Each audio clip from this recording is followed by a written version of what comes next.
जी। Sir तो Cauchy mean बताइए value theorem. बाबू। Cauchy mean value theorem तक पहुंचे। कोची मीन वैल्यू थ्योरम पे मतलब जो टॉपिक था वो खत्म कर दिया होगा मैंने, क्योंकि मैं टॉपिक बीच में नहीं छोड़ता हूँ कभी भी। ओके, क्वेश्चन वगैरह करा दिए होंगे। ठीक है, अब अगला जो टॉपिक है आपका यूजीसी नेट के according, this is monotonicity of a function. क्या है? Monotonicity of a function. मतलब कोई फंक्शन है, वो मोनोटोनिक होगा या नहीं, क्या डेफिनेशन होगी, क्या मतलब होगा, क्या बातें होंगी, थोड़ा बात करेंगे। अगर आप कहोगे तो थोड़ा सा ज्ञान की बातें कुछ बता दूंगा, डीपली बातें समझा दूंगा। और अगर इंटरेस्ट नहीं होगा यस तो sir, yes sir. Yes sir फिर पढ़ा दूं मोनोटोनिसिटी। हाँ हाँ चलिए, सर। Very good. तो चलो फिर हो जाए थोड़ा बातें आपके साथ मेरी। देखिए, मोनोटोनिसिटी एक फंक्शन होता है मोनोटोनिकली इंक्रीजिंग, एक होता है मोनोटोनिकली डिक्रीजिंग, एक होता है स्ट्रिक्ट मोनोटोनिकली इंक्रीजिंग, एक होता है स्ट्रिक्ट मोनोटोनिकली डिक्रीजिंग। चलिए, अगर आप मोनोटोनिकली इंक्रीजिंग की डेफिनेशन देखें तो शायद किताबों में ऐसा है, if x is greater than equal to y then implies f of x is greater than equal to f of y। और अगर आप स्ट्रिक्ट मोनोटोनिसिटी की डेफिनेशन देखें तो x is greater than y strictly implies f of x is strictly greater than f of y। जो अच्छे बच्चे हैं क्लास में, अब जितने बच्चे बचे हैं वो अच्छे ही हैं, मतलब उनको पढ़ने से ही मतलब है। तो पहले वाली जो डेफिनेशन है वो मोनोटोनिसिटी की है, और नीचे वाली जो डेफिनेशन है वो स्ट्रिक्ट मोनोटोनिसिटी की है। Is it correct? Is it okay? मतलब आपने जितना पढ़ा है उसके हिसाब से ये सही लिखा है, या कोई बच्चा कुछ चेंज करवाना चाहता है? जी बेटा। हाँ जी। यस सर, सही लगता है। सही लग रहा है, बिल्कुल सही लग रहा है मेरे बच्चों। Yes sir. चलिए अब मैं शुरुआत करता हूँ, क्योंकि आपने बोला कि सुनील सर ऐसे ही पढ़ा दो जो आपका स्टाइल है, तो चलो भाई पढ़ा देते हैं सर। तो एक चीज तो ये लिखी है आपके सामने, which is the definition of monotonicity, और एक चीज ये लिखी है आपके सामने। सबसे पहले बताइए, दोनों बातें सेम है या दोनों बातें डिफरेंट है? Rajiv, Pragya, Rizwana. Yes sir, sir different बातें डिफरेंट है। हैं। डिफरेंट है, वेरी गुड। तो आपको क्या लगता है कि मोनोटोनिकली इंक्रीजिंग फंक्शन के लिए कौन सी बात एज ए डेफिनेशन यूज की जा सकती है, या as a characteristic, as a property use की जा सकती है? क्या सर लगता है, पहले सेकेंड वाली वाला। ज्यादा सही है या दूसरे वाली ज्यादा सही है?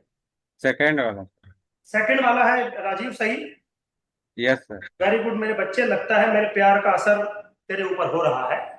अब आप किताब खोल के देखो, जो भी आपको दुनिया की किताब दिखाई दे, चाहे वो इंडिया में बिकती हो कि बाहर बिकती हो, कहीं गूगल करके देख लीजिए, पहले वाला जो लिखा है वो डेफिनेशन है मोनोटोनिसिटी का। आप चाहे गूगल करके देख लीजिए, चैट जीपीटी करके देख लो, और देख ही लो अगर आपके पास एक्सेस हो तो, चैट जीपीटी का या गूगल का, पहले वाला है या दूसरे वाला है? देख रहा है कोई बच्चा? किताब किताब खोल के देख लो अगर हो तो आपके पास। ठीक है जी, पहले वाला ही लिखा है। ठीक है, लेकिन राजीव ने बोला सर मुझे लगता है कि दूसरे वाला करेक्ट है। राजीव ऐसा क्यों लगता है बेटा, ऐसा क्यों लगता है? हाँ जी, ऐसा क्यों लगता है बेटा? सर क्योंकि सर यहाँ पे इक्वलिटी का साइंस इसलिए क्योंकि हम एक ही डोमेन से दो एलिमेंट ले रहे हैं। अगर हाँ, इक्वल है तो दोनों तो एक ही नंबर हो जाएंगे। तो वेरी गुड, वेरी गुड मेरे बच्चे, मेरे चार एक्सीलेंट है ना। या तो तू इतना इंटेलिजेंट है, या फिर मेरे प्यार का असर हो चुका है तेरे ऊपर है। देखिए, डेफिनेशन यही लिखी है, 15 साल पहले तो यही लिखी थी। अब हो सकता है कुछ गूगल समझ गया हो तो कुछ कहता नहीं हूं, बाकी तुम देख सकते हो अगर आपके पास एक्सेस हो तो। लेकिन ये डेफिनेशन मोनोटोनिसिटी की हो ही नहीं सकती, क्योंकि अगर ये डेफिनेशन है मोनोटोनिसिटी की, तो दुनिया का हर एक फंक्शन मोनोटोनिकली इंक्रीजिंग हो जाएगा। उसका रीजन ये है, अगर मैं इस डेफिनेशन को वैलिड मान लूं तो इस डेफिनेशन का मतलब है एक्स और वाई कोई भी दो एलिमेंट आप लेके चले, x is greater than equal to y, इसका मतलब है या तो आप एक्स से बड़ा लेके चल सकते हैं या तो आप एक्स के बराबर भी लेके चल सकते हैं वाई। होना क्या चाहिए, या तो एफ ऑफ एक्स वाई से बड़ा होना चाहिए या तो एफ ऑफ एक्स वाई के बराबर होना चाहिए। तो बाबू इधर एक्स और वाई बराबर लेके चल दूंगा तो इधर एफ ऑफ वाई बराबर ही आ जाएंगे, चाहे दुनिया का डिक्रीजिंग ही फंक्शन क्यों ना हो। ये लो, अगर ये मैं डिक्रीजिंग फंक्शन पे भी लगाऊं तो ये डेफिनेशन सेटिस्फाई हो जाएगी। इसका मतलब मोनोटोनिसिटी में ये डेफिनेशन नहीं हो सकती, जबकि हर एक किताब में यही लिखी। समझ में आया रिजवाना, प्रज्ञा, बाबू समझ में आई मेरी बात, राजीव की बात, यस आंसू, सर। समझ रहे हो ना। तो धीरे धीरे जब आप अच्छा पढ़ने लगोगे तो तुम खुद ही सोचने लगोगे चीजों को कि सुधीर सर ऐसा क्यों बोलना चाहते हैं, या किताब को हम अगर कंट्राडिक्ट कर रहे हैं तो क्यों कर रहे हैं। अब कोई हमें बताए या तो हमें कोई सेटिस्फाई करे कि भाई हमने इसलिए ऐसा लिया है। अब इसमें क्या कंडीशन है, इसमें कंडीशन है कि आपको एक्स वाई से बड़ा ही लेना पड़ेगा। तो फिर आप चेक करेंगे कि एफ ऑफ एक्स बड़ा हो रहा है एफ ऑफ वाई से या उतना ही रह रहा है।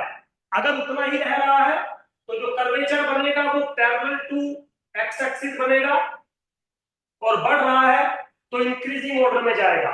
Now this function is monotonically increasing, so that's why the monotonicity is what, the function is monotonically increasing if the condition is this one. और अगर यहीं पे स्ट्रिक्टली ग्रेटर देन हो जाए तो स्ट्रिक्ट मोनोटोनिकली इंक्रीजिंग, अगर लेस देन इक्वल टू हो जाए मोनोटोनिकली डिक्रीजिंग, अगर स्ट्रिक्टली लेस देन हो जाए तो स्ट्रिक्ट मोनोटोनिकली डिक्रीजिंग होगा। यहां पे जो कंडीशन है वो सेम रहने वाली है सारी जगह, वो सेम रहने वाली है सारी जगह। चलिए भाई, कोई बात हो, डाउट हो, कंफ्यूजन हो, पूछ लीजिए। ठीक है सर। ठीक है बेटा, वेरी गुड वेरी गुड। अब एक छोटी सी बात, शायद ये बात मैं पहले भी डिस्कस कर चुका हूं, अगर आप मेरी क्लासेस रेगुलरली लेते होंगे, क्या दुनिया का कोई ऐसा फंक्शन है जो मोनोटोनिकली इंक्रीजिंग एंड डिक्रीजिंग दोनों हो जाए। कांस्टेंट हाँ जी, constant function. Very constant good function थे। बच्चों, मतलब आप मेरी क्लास कंटिन्यू पढ़ रहे हैं। सिर्फ कांस्टेंट फंक्शन को छोड़कर दुनिया का कोई भी function monotonically increasing and decreasing नहीं होता। इसका मतलब अगर वो कभी ये कह रहा है कि मेरा फंक्शन मोनोटोनिक है तो या तो वो मोनोटोनिकली इंक्रीजिंग होगा या तो वो मोनोटोनिकली डिक्रीजिंग होगा। So a function is monotonic if it is either increasing or decreasing, can not be both except the constant function. तो दिमाग में रखिएगा, क्योंकि ये बात आपने जब मैंने सबसे स्टार्टिंग में किसी टॉपिक में मोनोटोनिसिटी की बात करी थी तो आपने बोल दिया था कि सर मोनोटोनिकली कहीं पे इंक्रीजिंग है कहीं पे डिक्रीजिंग है तो दोनों हो जाएगा। दोनों नहीं होता है कभी, जो दोनों की कैरेक्टरिस्टिक रखता है वो कुछ भी नहीं होता है। याद करो, मैंने एग्जाम्पल भी दिया था ट्रांसजेंडर वाला, है ना, वो मेल भी है और फीमेल भी है, इसका मतलब वो दोनों नहीं है, वो कुछ भी नहीं है। समझ गए, याद रखने के तरीके हैं। बाकी मैं किसी जाति धर्म संप्रदाय से मतलब नहीं रखता हूं, मैं सिर्फ अपनी बात पे बात करता हूं। चलो आगे मेरे बच्चों, चलो आगे। Very good. अब मोनोटोनिसिटी जो मैं अचानक से टॉपिक पढ़ा रहा हूं आपको, तो अचानक से नहीं पढ़ा रहा हूं। पहली बात तो आपका सिलेबस में है, ये मोनोटोनिसिटी सिलेबस में है, आपके क्वेश्चन आएगा यहां से। और मुझे मोनोटोनिक फंक्शन विद कॉन्टिन्यूटी जो मैं पढ़ा चुका हूं अब तक, मोनोटोनिसिटी विद डिफरेंशियबिलिटी, बहुत सारी कैरेक्टरिस्टिक मुझे देती है।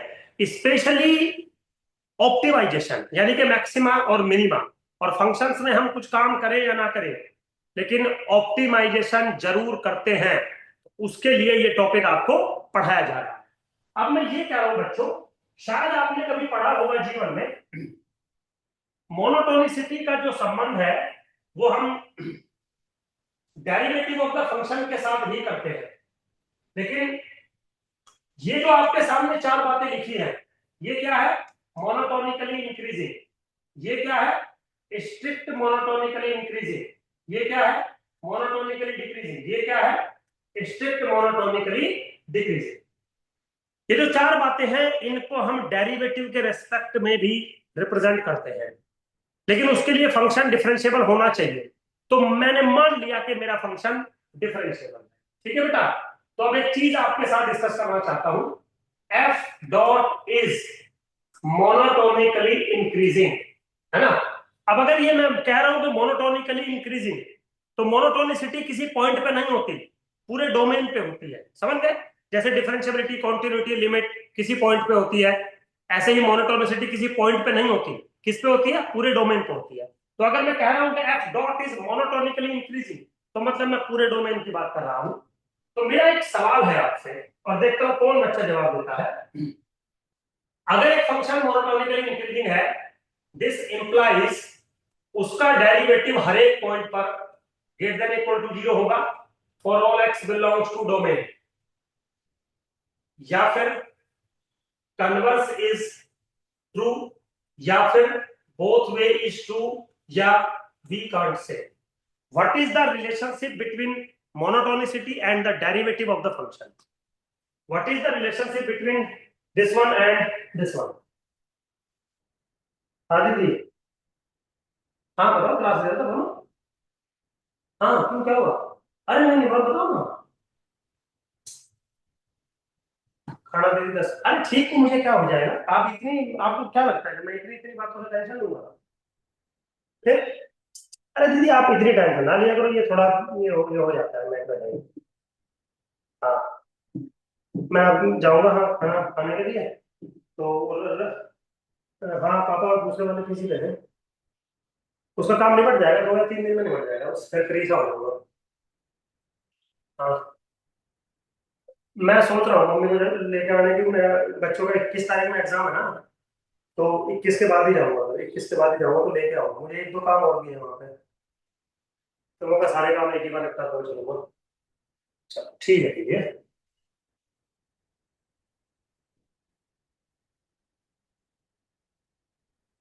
हाँ जी बेटा, कोई बताएगा बच्चा? सर सेकंड वाला लग रहा है। सेकंड वाला बाबू, सर सेकंड अगर वाला ये वाला। फंक्शन डिफरेंशिएबल नहीं होगा तो वो तो जरूरी नहीं है ना। नहीं नहीं, डिफरेंशिएबल है, फंक्शन ओ डिफरेंशिएबल है, फंक्शन अच्छा, डिफरेंशिएबल है, मैं मान तो गया। फिर सेकंड वाला होगा। सेकंड वाला ना, ये सर्कल मैंने कर दिया, ब्लैक से सर्कल ये दिखाई दे रहा होगा। ठीक है, हो गया सबका, डन कर दूं राजीव? तो सर बोथ सेकंड होगा, वाला ही बोथ। लग रहा है। बाबू प्रज्ञा, क्या क्या कह रहे हो? सेकंड सर वाला बोथ ही साइड। लग रहा है सर। हाँ सेकंड वाला, फोर्थ वाला कौन बता रहा है? राजीव। थर्ड, थर्ड वाला सर, थर्ड। सर मैं बोल रहा हूँ कि बोथ साइड होगा। बोथ साइड मतलब थर्ड वाला। Yes sir. यस सर, चलिए, थर्ड वेरी वाला। गुड, वेरी गुड मेरे बच्चों, आंसर है थर्ड वाला। अगर फंक्शन अगर फंक्शन मोनोटोनिकली इंक्रीजिंग है, तो उसका derivative confirm greater than equal to 0 होगा at every point of the domain. और अगर फंक्शन का derivative greater than equal to 0 है at every point of the domain, तो कंफर्म फंक्शन मोनोटोनिकली इंक्रीजिंग ही होगा। तो जो आंसर है मेरे बच्चों, जो आंसर है मेरे बच्चों, वो है if and only if, that's it. पहला पॉइंट आराम से समझ लीजिए। जिन बच्चों का ये आंसर मैच कर रहा है बहुत अच्छी बात है, जिनका नहीं कर रहा है वो आराम से सोच लीजिए, समझ लीजिए, कोई बात हो मेरे से पूछ लीजिए। समझ गए बेटा? आपको थोड़ा देखिए, आपको नॉलेज कम है, आपको समझ में कम आता है, याद कम रहता है, इसमें कोई बुरा मानने की बात नहीं है आपको। चलो आज एक बात बता देता हूँ आपको, आपको मेरे अंदर कितना नॉलेज लगता है, मतलब कितना दिमाग सा लगता है? ठीक ठीक सा लगता है, थोड़ा कम लगता है? क्या लगता है राजीव, मतलब क्या लगता है मुझे, मेरे मेरे इसको पूरे को देख के क्या लगता है आपको?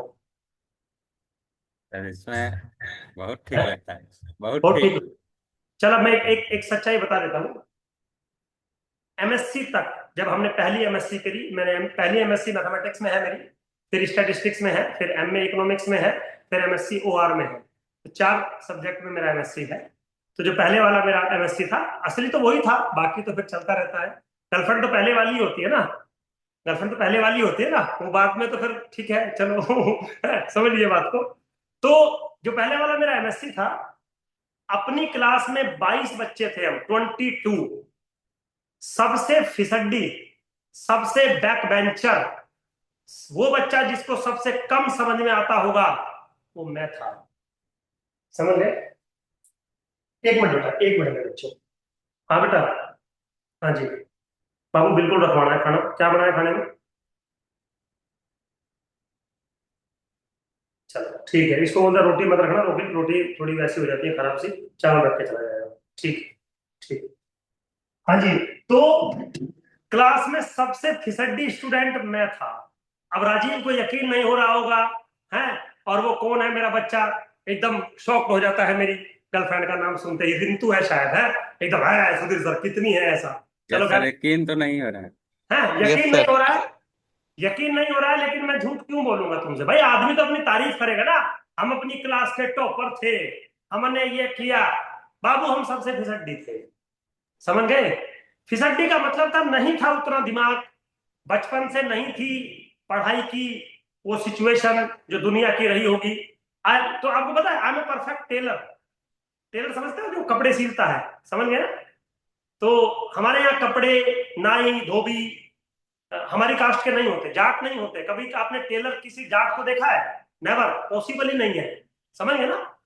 लेकिन फिर भी मैंने काम सीख रखा है, क्योंकि मेरे दादू ने बोला कि ये बहुत कमजोर है शरीर से, तो खेती नहीं कर पाएगा, तो आप इसको कोई काम सिखा दीजिए ताकि अपना काम चला ले ये बच्चा। तो पढ़ने की उम्र में जब 9th 10th 11th 12th था, तब हमने टेलरिंग का काम सीखा है।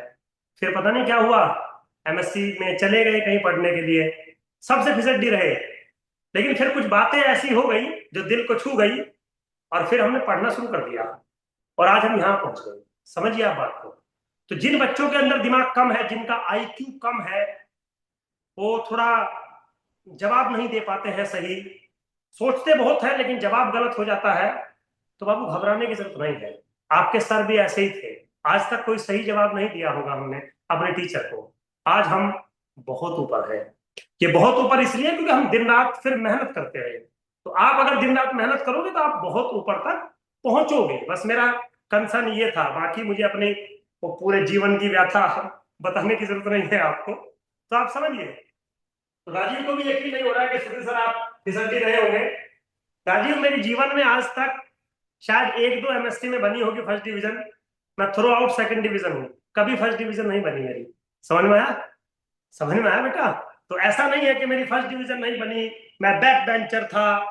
हाँ, बस ये भगवान का शुक्र रहा है, अगर हमने कोई कॉम्पिटिटिव एग्जाम दिया है वो हमारा जरूर क्लियर हुआ है, उसमें तो हमने बाजी मारी है। सबसे पहला मेरी क्लास में जेआरएफ मेरा ही था समझ गए, वो मेरा ही था सबसे पहले, तो वो तो हाँ। अब या तो भगवान ने कॉम्पिटिटिव एग्जाम टाइप का ही दिमाग हमें दे रखा था कि भाई तू करेगा ये हो जाएगा तेरा काम, तो लिखने वाला थोड़ा गड़बड़ हो सकती है, या तो ऐसा रहा होगा इसलिए परसेंटेज नहीं बनती होगी। बट चलो ठीक है। तो जिन बच्चों ने जवाब कुछ और दिए थे, ज्यादा घबराए ना बेटा। ऐसा नहीं है कि आपको अभी समझ में नहीं आ रहा है तो कभी समझ में नहीं आएगा, ऐसा बिल्कुल नहीं है। हिम्मत करिए, हो जाएगा। चलिए अगला सवाल। अगर मैं यहीं पे एफ डॉट को कर दूं इज स्ट्रिक्ट मोनोटोनिकली इंक्रीजिंग, और यहां पे लिख दूं f dash x is strictly greater than 0 for all this, अब कोई बच्चा बता सकता है क्या रहेगा? This implies this, this implies this, both way we can't say. बोलिए।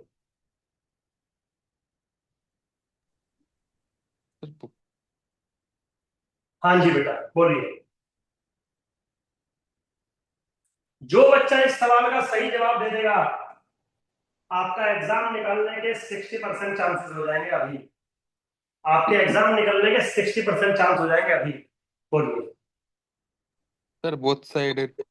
हाँ हाँ, बहुत साइड, वेरी गुड मेरे बच्चों ने तो तुक्का मुक्का नहीं मारना। हाँ यस, रिंतु ने बोला बहुत साइड। और कोई बच्चा? राजीव क्या बोलेगा बेटा? Yes sir, both side. Very good. और कोई?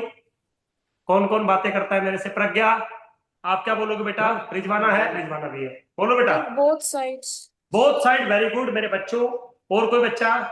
तो मुझे सेकंड वाला ही लग रहा है। सेकंड वाला लग रहा है रिजवाना, फर्स्ट वाला तो होना ही चाहिए। फर्स्ट वाला तो होना ही चाहिए, और अगर सेकंड तुझे लग रहा है तो बोथ साइड हो गया मतलब मुझे कॉन्वर्स गलत लग रहा है। कन्वर्स गलत लग रहा है मतलब ये वाला आपको गलत लग रहा है, जो रिजवाना को सही लग रहा है वो आपको गलत लग रहा है, ऐसा बेटा? I mean, रिया, बेटा ऐसे ही है ना, मतलब कन्वर्स गलत लग रहा है, मतलब आपको पहले वाला सही लग रहा है? हाँ सर। हाँ कोई बात नहीं, आराम से बोलो। चलिए अब रिजल्ट सुन लीजिए, कमाल का रिजल्ट है ये, बिल्कुल, है ना। और रिजल्ट है ये, रिजल्ट है ये। अब ये क्यों है समझा देता हूं, आराम से, कोई जल्दबाजी नहीं है।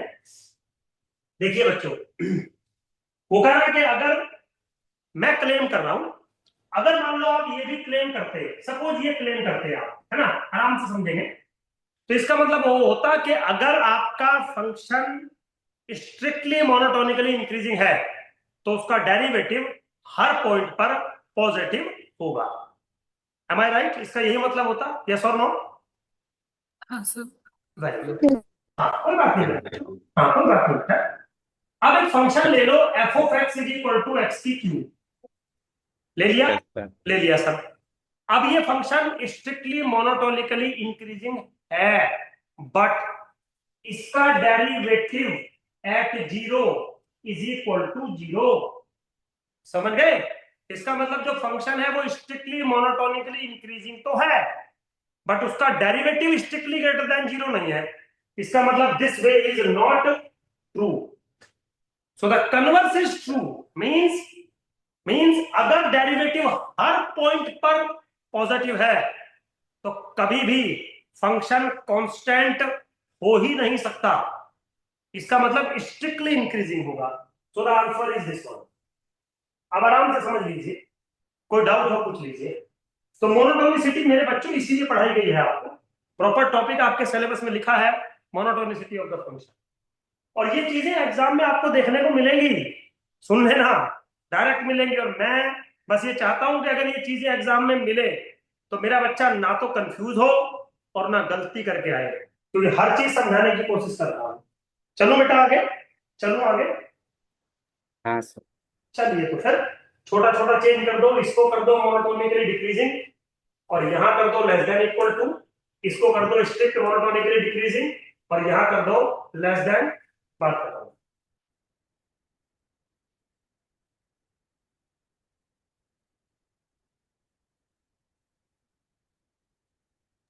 आगे, सर चलो मेरे। पार्ट्स वाला, सर पार्ट्स जो है ना वो क्यों बोथ साइड ट्रू हो रहा है, वो एक बार समझा ये देंगे वाला प्लीज। बाबू, ये वाला। हाँ सर।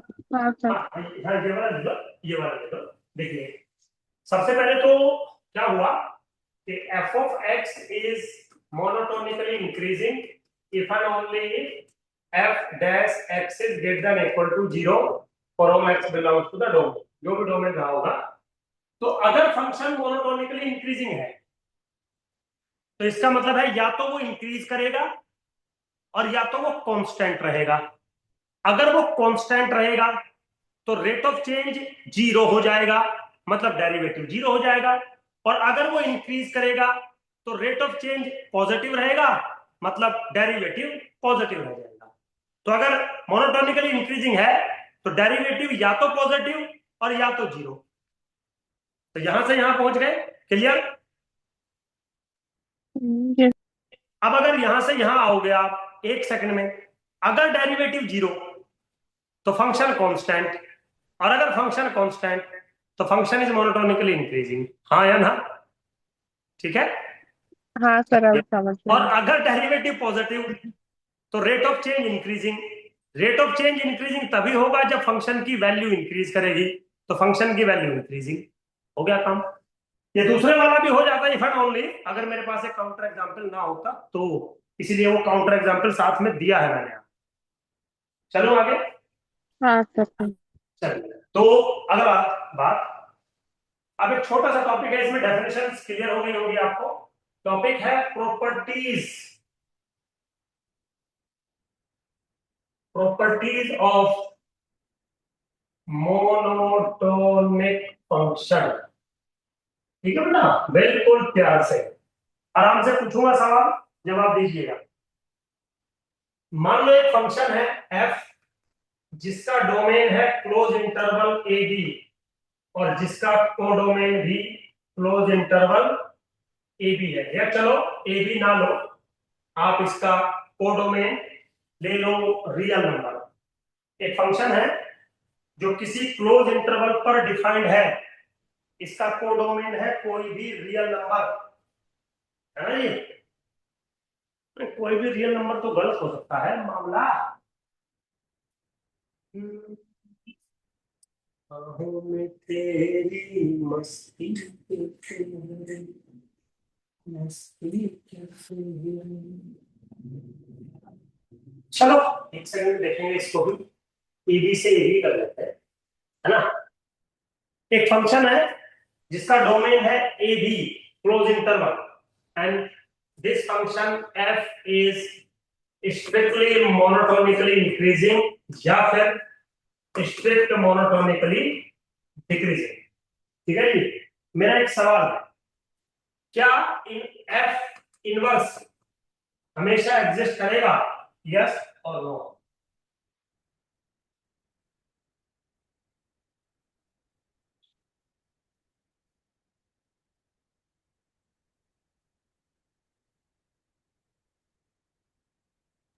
यस सर, एग्जिस्ट करेगा।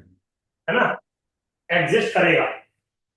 अब एक सवाल है मेरे बच्चे, अगर फंक्शन स्ट्रिक्ट मोनोटोनिकली इंक्रीजिंग है, स्ट्रिक्ट मोनोटोनिकली इंक्रीजिंग है, तो उसका इनवर्स जो कि तू कह रहा है कि एग्जिस्ट करेगा, वो क्या होगा?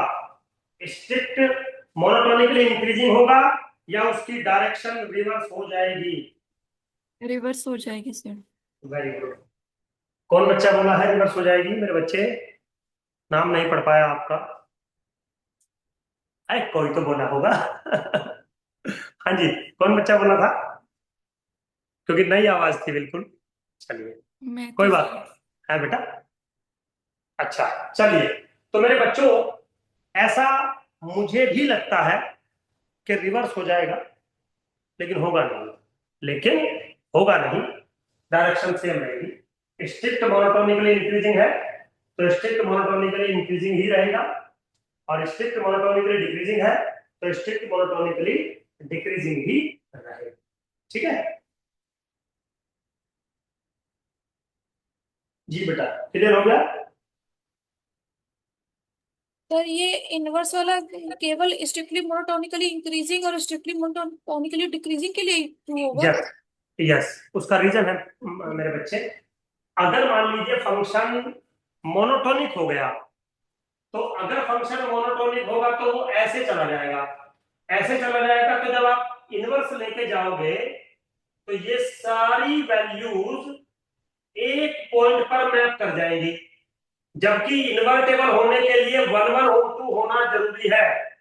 और अगर फंक्शन स्ट्रिक्ट इंक्रीजिंग है तो एक वैल्यू एक से ही मैप करेगी, तो इनवर्स एग्जिस्ट कर जाएगा। तो मैं कई बार आप लोगों को कहता भी हूं ये बात कि वैसे तो इन्वर्टेबिलिटी चेक करने के लिए फंक्शन का 1 1 होना जरूरी है, बट अगर फंक्शन स्ट्रिक्ट मोनोटोनिकली इंक्रीजिंग या डिक्रीजिंग है तो कंफर्म वो अपनी रेंज के कोरस्पॉन्डिंग इन्वर्टेबल होगा। And point to be noted, जैसी नेचर फंक्शन की होगी वैसी ही नेचर उसके इनवर्स की होगी। आपको देखने में सोचने में ऐसा लगेगा कि सर इनवर्स हो गया है तो नेगेटिव अपोजिट डायरेक्शन हो जाएगी। बाबू वो एडिटिव इनवर्स होता है जिसकी डायरेक्शन अपोजिट हो जाती है, ये मल्टीप्लिकेटिव इनवर्स है तो इसकी डायरेक्शन अपोजिट नहीं होती। समझ में आया? यस। Very good. अब एक सवाल है मेरा, ये सवाल आपसे कभी भी पूछा जा सकता है। मान लो एफ एक फंक्शन है और जी एक फंक्शन है, दो फंक्शन है, और एफ ओ जी एग्जिस्ट करता है। Suppose for example fog function आपने पढ़े होंगे, एग्जिस्ट करता है। तो मेरा एक सवाल है, अगर ये फंक्शन मोनोटोनिकली इंक्रीजिंग है और ये फंक्शन है मोनोटोनिकली डिक्रीजिंग, तो बताइए ये फंक्शन क्या बनेगा? अब इसके मल्टीपल क्वेश्चंस बन सकते हैं। पूछ लेगा ये भी इंक्रीजिंग ये भी इंक्रीजिंग, बताओ क्या बनेगा? ये भी डिक्रीजिंग ये भी डिक्रीजिंग, बताओ क्या बनेगा? ये डिक्रीजिंग ये इंक्रीजिंग, बताओ क्या बनेगा? ये इंक्रीजिंग ये डिक्रीजिंग, बताओ क्या बनेगा? कुछ ही पूछेगा आपसे। समझ गया ना? तो एक हिंट ले लेते हैं, उसके बाद काम करेंगे। तो सबसे पहले बोलो, यहाँ पे कुछ बता सकते हो मुझे?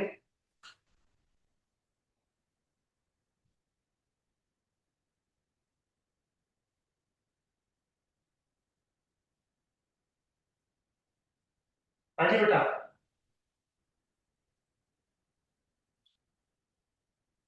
भाई सवाल समझ में आ रहा है राजीव? मेरे बच्चे सवाल समझ में आ रहा है? सर यस सर हाँ तो बताइए। थोड़ा देखो, तुम चुप से हो जाते हो यार, मेरा दिल बैठ जाता है? सर फिर डिक्रीजिंग रहेगा क्या? डिक्रीजिंग रहेगा क्या?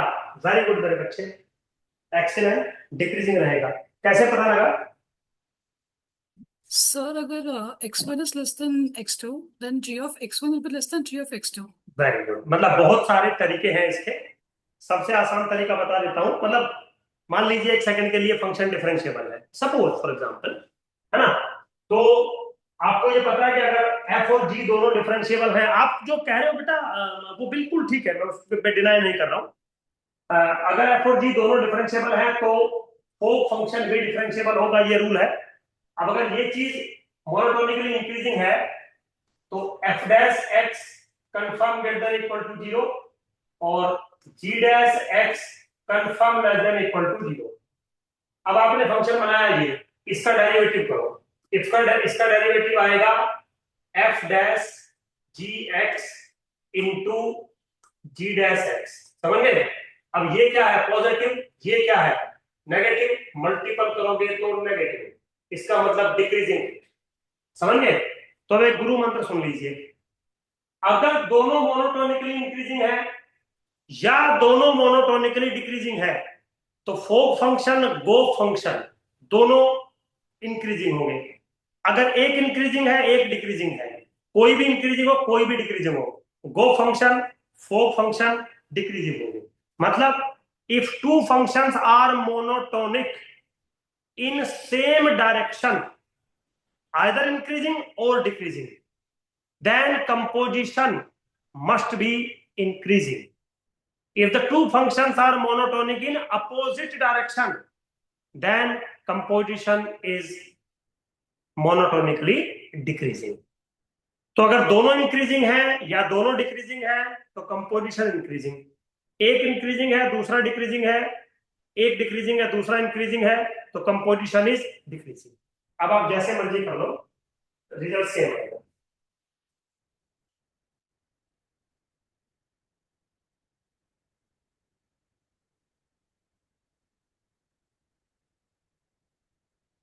बेटा क्लियर है यहाँ तक मेरे बच्चों? Yes sir. वेरी गुड, ठीक है। कोई डाउट हो, कुछ पूछना चाह रहे हो तो आप थोड़ा पूछ सकते हैं, ऐसा कोई टेक्निकल प्रॉब्लम नहीं है मुझे। चलो आगे। Yes sir. चलिए आज एक सवाल पूछता हूं आपसे, और ये सवाल मतलब मेरी लाइफ के अच्छे सवालों में आता है, मतलब समझ गए ना, बहुत अच्छे सवालों में आता है ये। मतलब ठीक है, आपके कोर्स में हो सकता है ये ना पूछा जाए कभी, मतलब ठीक है, हर एक एग्जाम का पैटर्न होता है, लेकिन इकोनॉमिक्स के बहुत जो बड़े अच्छे एग्जाम होते हैं इकोनॉमिक्स के, मतलब बहुत अच्छे अच्छे एग्जाम होते हैं इस देश में इकोनॉमिक्स के, शायद आप उनसे वाकिफ नहीं होंगे। एक सवाल पूछा जाता है पाई टू दी पावर पाई और ई टू दी पावर ई, समझते हो? पाई और ई दोनों, पाई टू दी पावर पाई और ई टू दी पावर पाई, या आप रिवर्स कर सकते हो, ऐसे भी कर सकते हो, समझ गए? या और बहुत सारे तरीके हैं मेरे पास। पाई टू दी पावर ई और ई टू दी पावर पाई के बीच में कौन बड़ा है और कौन छोटा है? सवाल समझ में आ रहा है?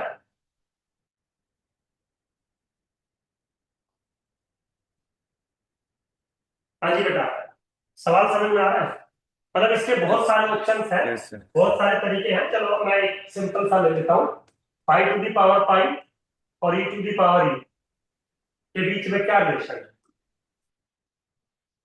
वैल्यू डाल के स्क्वायर करके करने की कोशिश मत करना, सारी जिंदगी चली जाएगी तो भी वैल्यू नहीं निकाल पाओगे। क्या लगता है आपको?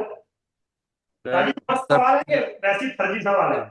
Sir pi to the power pi is greater than e to the कैसे पावर। पता लगा? फर्स्ट वाला फर्स्ट का वाला लॉग लगा लॉग इतनी लगा के हो जाए इतनी मतलब। जल्दी इतनी जल्दी कैसे बता दिया भाई? क्या बात। सर सर ये वाला problem x to power x 12th है में। तो एक फंक्शन है तो वो वेरी ग्रेटर देन 1 पे इंक्रीजिंग होता मतलब वेरी गुड वेरी है। गुड। आपने एक फंक्शन बनाया होगा y is equal to x to the power x, है ना? और फिर ये चेक किया होगा कि कहाँ पे इंक्रीजिंग है और कहाँ पे डिक्रीजिंग है, ऐसा किया है ना? Yes sir. बस तो फिर ठीक है, मुझे कोई ज्यादा आपत्ति है नहीं। अगर आपने ऐसा कर दिया तो भाई ठीक ही किया होगा। चलो फिर आगे चल लूं। ओ मेरे बच्चों, यस सर। है ना? क्योंकि टाइम पास करने का मेरा मूड नहीं है, तो इसलिए अच्छी अच्छी बातें करेंगे, उसके बाद निकल जाएंगे यहाँ से। चलिए अगला टॉपिक लिखो, मैक्सिमा एंड मिनिमा। और चलो आज एक गजब की बात बताता हूँ आपको। हे भगवान परमात्मा उठा ले पड़ोस में। चलिए, मैक्सिमा एंड मिनिमा, यहां से कंफर्म क्वेश्चन आएगा भाई। दुनिया का मैथ्स का कैलकुलस का है, कोई आज तक ऐसा पेपर नहीं बना जो यहां से क्वेश्चन ना दे। तो पढ़ा दूं कुछ बातें बढ़िया सी, राजीव? हाँ हाँ सर। है बेटा? चल तो फिर हाँ सर। Very good. कभी आपने एक चीज पढ़ी है जिसका नाम है कंस्ट्रेंड ऑप्टिमा, या कंस्ट्रेंड मैक्सिमा, या कंस्ट्रेंड मिनिमा? कोई यस बच्चा सर। बता सकता है कंस्ट्रेंड ऑप्टिमा किसको कहते हैं? सर और एक्स्ट्रा एक्स्ट्रा कंडीशन दिया रहता है वेरी उस पे हम गुड, लैग्रेंजियन मल्टीप्लायर। बैठना पड़ेगा भाई मुझे। बैठना ही पड़ेगा मुझे। किसने बोला? ये रिंतु ने बोला। और कोई बच्चा? और कोई बच्चा? यस सर, कुछ कंडीशंस दिए रहते हैं उसके बिहार पे हम ऑप्टिमाइज करते हैं या तो मैक्सिमम फाइंड वेरी करते गुड हैं। Very good. रिजवाना बेटा आप कुछ बोलना चाहोगे? प्रज्ञा बेटा आप कुछ बोलना चाहोगे इस बारे में? सर यही मीनिंग होता है जो यही इनको मीनिंग होता बताया है, ऑब्वियसली ऑब्वियसली यही मीनिंग होता है? चलो एक मजाक मेरे दिमाग में जा रही थी, फिर मैं बोलूंगा नहीं, तुम मेरे को फिर थोड़ा गंदा सा इंसान समझ लेते हो। मेरे को भी तो अपनी इज्जत बचानी होती है भाई। फिर रिंतु पता नहीं वो कौन सा सिंबल भेज देता है। नहीं सर, बोल सर बोलिए सर। मैं नहीं मजाक कर रहा हूँ बेटा, कुछ देखो बेटा, मेरे जीवन का भी एक ही असूल बचा है, मस्त रहिए और दुनिया को मस्त रखिए। समझ गए ना? बाकी सब चीजें हो चुका है काम, तो दिक्कत लेते नहीं है हम। समझ गए ना? मतलब देते भी नहीं है किसी को। ऐसा भी नहीं है कि भाई हम टेंशन लेते नहीं है, बस देते हैं भाई, देते लेते भी नहीं है, हम किसी को टेंशन लेते भी नहीं है, क्योंकि लेने के लिए और बहुत कुछ है जीवन में। चलिए मेरे बच्चों, तो अब थोड़ा मैं आ जाता हूँ अपने स्टाइल में। तो मेरे बच्चों, आप कोई भी किताब पढ़ेंगे, किसी भी टीचर ने आपको पढ़ाया होगा, आप आईआईटी से पढ़ के आए हो, चाहे जो मर्जी पढ़ के आए हो, कंस्ट्रेंड ऑप्टिमा का मतलब यही बताया जाता है कि एक फंक्शन को ऑप्टिमाइज करते हैं with respect to some given condition, with respect to some given constraint. हाँ या ना? Yes sir. लेकिन ये सरासर गलत है। हमने भी 25 साल यही पढ़ा है भाई, कोई दिक्कत वाली बात नहीं, ऐसा कोई घबराने की जरूरत नहीं है। हमने भी यही पढ़ा है, लेकिन हमारे भी तो गुरु रहे होंगे ना भाई। और एक, चलो बात आ गई तो बता देता हूं, मेरा नाम सुधीर कुमार है? तो पता ही होगा आपको। और मुझे अपने नाम पे प्राउड फील होता है। अब सुन लो क्यों होता है प्राउड फील। अपने नाम पे मुझे प्राउड फील होता है, वैसे ज्यादा मुझे अपनी चीजों पे प्राउड फील होता नहीं, नाम पे बहुत होता है। पता है क्यों होता है? एक हमारे प्रोफेसर थे, Sudhir Shah, Delhi school of economics के प्रोफेसर हैं। नाम सुना है कभी दिल्ली स्कूल ऑफ इकोनॉमिक्स का? Yes sir. Yes sir. Yes सुना है? दुनिया के टॉप इंस्टीट्यूशंस में आता है, दुनिया के टॉप इंस्टीट्यूशंस में आता है इकोनॉमिक्स में। समझ में आए? तो हमने भैया गलती से वहां से एमए किया है, गलती से नहीं, मेहनत से किया है भाई। तो वहां पे एक प्रोफेसर थे, सुधीर ए शाह, मतलब मेरा नाम उनके जैसा है, आई फील प्राउड। वो बंदा प्रिंसटन से एमएससी, प्रिंसटन से ही रिसर्च स्कॉलर है, पीएचडी वहीं से किया है, पोस्ट डॉक, मतलब मान के चलिए उस बंदे को मैं भगवान मानता हूँ मैथमेटिक्स के अंदर, जबकि वो प्रोफेसर इकोनॉमिक्स के हैं। मैथमेटिक्स के अंदर मैं उनको भगवान मानता हूं। उस बंदे को इतनी नॉलेज होगी, मतलब मुझे नहीं लगता है संसार में उससे ज्यादा नॉलेज किसी भी इंसान को होगी सब्जेक्ट, स्पेशली मैथमेटिक्स। समझ गए? मतलब आज दिल से अपने गुरु की तारीफ कर रहा हूं क्योंकि है बंदा। तो हम भी पहले सब यही सब बकचोदी हमारे दिमाग में चलती रहती थी। तो उन्होंने जिस दिन पढ़ाना शुरू किया, वो सेकंड सेमेस्टर में आए हमारे पास पढ़ाने के लिए ना, उनका कोर्स सेकंड सेमेस्टर में था, विच इज टोपोलॉजी। टोपोलॉजी एक मैथमेटिक्स का पेपर है, शायद आप लोग नाम भी सुने होंगे। तो टोपोलॉजी बेसिकली इकोनॉमिक्स में, रिसर्च में बहुत ज्यादा यूज होती है। तो वो पढ़ाया उन्होंने। भाई जो उस इंसान ने पढ़ाया, उसके पढ़ाने से पहले मैं प्रोफेसर बन चुका था, दौलत राम कॉलेज में लेक्चरर बन चुका था मैं। नेट, जेआरएफ, गेट, पता नहीं क्या क्या एग्जाम निकाल चुका था मैं। और एक बहुत famous topic which is topology मेरा सबसे ज्यादा स्ट्रॉन्ग था। और जब सर ने पढ़ाया तो जो हालत तुम्हारी होती है ना क्लास में, वो मेरी होती थी। इतना बुरा लगता था कि भगवान बस तू हमें उठा ले यहां से, क्योंकि हम तो टीचर कहने के लायक ही नहीं है। एक टीचर जिसको पता ही नहीं है कुछ भी साला क्या चल रहा है, वो पढ़ेगा कैसे? बड़ा दिल पे ठेस लगती थी। बट सर अच्छे थे, बहुत नॉलेज बहुत थी। तो नॉलेज वाला इंसान डाउन टू अर्थ होता है। तो उनसे हमने बहुत पूछा, किताबें पूछी, फिर पढ़ाई करी, चीजों को समझा। तब जाके महसूस हुआ कि आज तक जो हम 20-22 साल पढ़ के आए हैं सब बेकार था। सालो तुम पढ़ा ही नहीं रहे हो कुछ। ये जो तुम पढ़ा रहे हो ये जहर है, क्योंकि है ही नहीं है कुछ। पता नहीं तुम क्या बता के हमें भेज रहे हो, ये तो होता ही नहीं। चलिए एग्जाम्पल देता हूँ आज। मतलब ये वाली बात सर ने नहीं पढ़ाई थी मुझे, ये तो मैंने खुद ही बनाई है। बट सर ने हमें बताना बता दिया था, मतलब पढ़ना बता दिया था। कैसे पढ़ते हैं, ऐसे नहीं जैसे तुम पढ़ते हो। तो आज एक एग्जाम्पल लेता हूं। देखिए, मान लीजिए फंक्शन है f -1 से 1 to real number defined as f of x is equal to x square. एक फंक्शन है ये।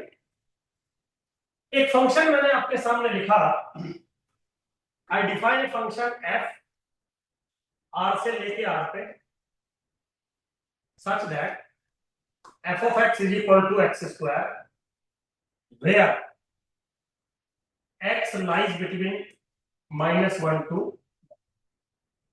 ठीक है, मुझे दोनों फंक्शन का ऑप्टिमाइजेशन करना है। सबसे पहले मुझे आप ये बात बताइए, इन दोनों फंक्शंस में जब ऑप्टिमाइजेशन आएगा तो किस में कंस्ट्रेंट ऑप्टिमा आएगा और किस में अनकंस्ट्रेंट ऑप्टिमा आएगा? जी बेटा। फर्स्ट वाले में अनकंस्ट्रेंट और सेकंड वाले में कंस्ट्रेंट। ठीक है मेरे बच्चे। और प्रज्ञा ने ये किस बेसिस पे बताया है?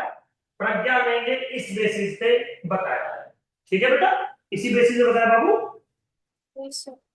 अब मेरा एक सवाल है आपसे, ये जो दो चीजें आपके सामने लिखी हैं ब्लैक बॉक्स के अंदर, है ना, ये दोनों चीजें सेम लिखी हैं कि डिफरेंट? एक बार जरा ये देख लो आप, ये चीजें दोनों सेम लिखी हैं या डिफरेंट? जरा ये देख लो एक बार आप। सर डिफरेंट है क्योंकि दोनों का डोमेन डोमेन एक का तो बाबू सेम फिर से देख लो, बाबू फिर से देख लो। हैं? लो लो लो, मैंने रास्ता दे दिया आप लोगों को, फिर से देख लो। Both are same. हैं? सेम है सर, सेम है सेम है? जी। तो बाबू अगर दोनों सेम लिखी हैं तो एक कंस्ट्रेंट और एक अनकंस्ट्रेंट कैसे हो जाएगा? राजीव, दिमाग में जा रहा है कि कुछ नहीं? Yes sir. समझिए, आज आपको पूरा गुरु मंत्र देता हूँ मैं। समझ गए? अब 1-2 क्लास से मैं रिकॉर्डिंग देनी बंद कर दूंगा, बस फिर तुम ही लोग अपना मजा लेना जिंदगी के। समझिए, तो क्या हुआ, आज आपको एक खेल सिखाता हूँ। बेटा यहाँ समझ में आ गई बातें? तो एक्चुअली में दोनों चीजें सेम ही लिखी हैं। तो क्या मैं ये कह दूं कि मैथमेटिक्स के अंदर जब कोई ऐसी कंडीशन लिखी होती है जिसको आप कंस्ट्रेंट कहते हैं, टेक्निकली वो कंस्ट्रेंट नहीं होता, वो फंक्शन के डोमेन की वेल डेफिनेशन होती है। मींस जिसको आप कंस्ट्रेंट कहते हो this is not actually the constraint, this is the definition of the domain. अब आप इसको ऐसे लिखो या ऐसे लिखो, both are same thing, yes और no? Yes, sir. Yes sir. And if both are same thing, तो कंस्ट्रेंट और अनकंस्ट्रेंट ऑप्टिमा वाली तो फिर बात यहां हुई नहीं कोई भी। बात है हाँ या ना? Yes, sir. चलिए एक एग्जांपल लेता हूं जो दुनिया में सबसे फेमस है ऑप्टिमाइजेशन का। वो ये है कि एक फंक्शन होता है दो वेरिएबल का, एफ ऑफ एक्स वाई, है ना, और वो कहता है कि मेरे पास एक कंस्ट्रेंट है 2x plus 3y is less than equal to 5, है ना। वो कहता है कि z को मैक्सिमाइज करिए, सब्जेक्ट टू दिस कंस्ट्रेंट, और ऑप्टिमा आता है कंस्ट्रेंट ऑप्टिमा। हाँ या ना बोलो, ठीक है राजीव बेटा, ठीक है? Yes sir. चलिए आज हम आपको इसके पीछे की गलती बताते हैं पहले, उसके बाद ऑप्टिमा पे चलेंगे। एक्चुअली हो क्या रहा है, आप एक फंक्शन डिफाइन कर रहे हैं z, जिसका डोमेन है r स्क्वायर और जिसकी रेंज है r, और जो मैंने डिफाइन किया z is equal to f of x y, suppose वो for example x square plus y cube के बराबर है, कोई ना कोई तो डेफिनेशन दूंगा मैं। फिर उसने बोला कि आप इस फंक्शन को ऑप्टिमाइज करिए with respect to this constant 2x plus 3y is less than equal to 5, है ना। लेकिन इसके पीछे की जो बैकग्राउंड है वो सुनिए आप। अगर मैं यहां पे x ले लूं और यहां पे y ले लूं, सपोज फॉर एग्जांपल, चलो ऐसे ले लिया x और y, तो r स्क्वायर का क्या मतलब होगा? r स्क्वायर का मतलब होगा ये सब कुछ, दिस इज r स्क्वायर। लेकिन जब आप इस पे जाओगे कंस्ट्रेंट पे, ये है कंस्ट्रेंट, इस कंस्ट्रेंट को अगर मैं प्लॉट करूंगा तो ये कंस्ट्रेंट मुझे कुछ ऐसे लाइन दिखाई देगी, और ये मुझे पूरा सेट दिखाई देगा जिसको मैं ये कह रहा हूं। Now this line is what? 2x plus 3y is less than equal to 5। हाँ या ना?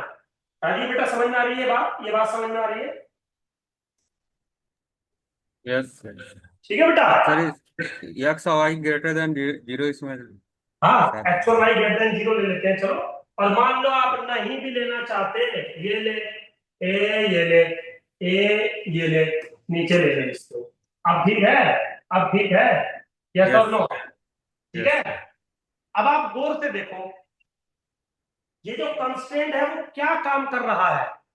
ये कंस्ट्रेंट सिर्फ डोमेन को आइडेंटिफाई कर रहा है। ये कंस्ट्रेंट सिर्फ ये कहना चाहता है कि फंक्शन पूरे डोमेन पर, यानी कि आर स्क्वायर पर डिफाइन नहीं है, फंक्शन सिर्फ इस रीजन में डिफाइन है, यस और no? So where is your constraint? This is the constraint, but this is not actually the constraint, this is the definition of the domain. अगर मैं गलती से ये लिख देता, सपोज फॉर एग्जांपल, तो लो भाई, एक फंक्शन मैंने बनाया आर स्क्वायर से आर पे, such that f of x y is equal to x square plus y की क्यूब। और देखो मेरे बच्चों, कंस्टेंट लगा दिया 2x plus 3y is less than equal to 5 और x y is greater than equal to 0। तो आप इनको कंस्ट्रेंट कहते हैं ना, सारी दुनिया इनको कंस्ट्रेंट कहती है, बट टेक्निकली ये कर क्या रहे हैं कंस्ट्रेंट? जो आपने डोमेन लिखा है पूरा आर स्क्वायर, ये कंस्ट्रेंट कहना चाहते हैं कि डोमेन पूरा आर स्क्वायर नहीं, डोमेन है ये वाला रीजन, ये वाला रीजन। राजीव की बात मैंने मान ली और कह दिया कि एक्स और वाई भी पॉजिटिव है। अब मान लो ये रीजन है डी, सपोज, तो इन दोनों कंस्ट्रेंटों का मतलब हुआ कि आपका जो फंक्शन है z वो d पर डिफाइंड है टू r, तो यहाँ पे ऑप्टिमा कंस्ट्रेंट होगा, ये तो बात हुई नहीं। ये भी तो मैं कह सकता था कि मेरा डोमेन आर स्क्वायर ना हो के d है और d ये है, तो फिर ये कंस्ट्रेंट थोड़ी माने जाते। दिमाग में जा रहा है कुछ? अगर यहाँ नहीं जा रहा तो वन वेरिएबल पे तो कंफर्म जा रहा होगा। क्यों बेटा? बात तो वन पे लिखूं, टू पे लिखूं, जिस पे मर्जी लिखूं, बात तो सेम है ना? यस और नो? Yes sir. बाकी बच्चे, बहुत सारे बच्चे बेटा देखो ऐसे दिल Yes. पे लोड नहीं लेनी है ना।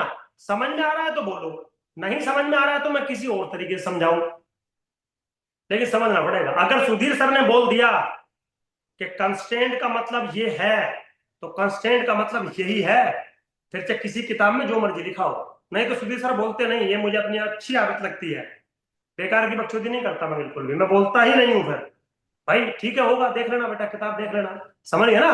अगर बोला है ये तो फिर पता नहीं कितनी किताबें पढ़ी होंगी मैंने इस छोटी सी बात के लिए। बहुत कुछ पढ़ा होगा मैंने, अपनी जवानी ऐसी थोड़ी थोड़ी है मैंने, हैं? अभी तो अगर शुरू हुई है मेरी जवानी, 40 के बाद तो शुरू होती है हैं? तो ऐसे ही नहीं कोई है बेटा। चलिए जी, तो कंस्टेंट पे क्या हुआ? जिसको आप कंस्टेंट कह रहे थे, actually this is not constant, this is the definition of the domain. तो सवाल तो फिर वही आ गया कि सर फिर कंस्ट्रेंट ऑप्टिमा क्या होता है। चलिए आज हम समझाते हैं। देखिए मेरे को, एक्चुअली में ऑप्टिमा दो टाइप के होते हैं। एक होता है बाउंड्री ऑप्टिमा और एक होता है इंटीरियर ऑप्टिमा। इंटीरियर ऑप्टिमा कभी आपने शायद पढ़े होंगे जीवन में, boundary point, interior point, exterior point, हाँ या ना?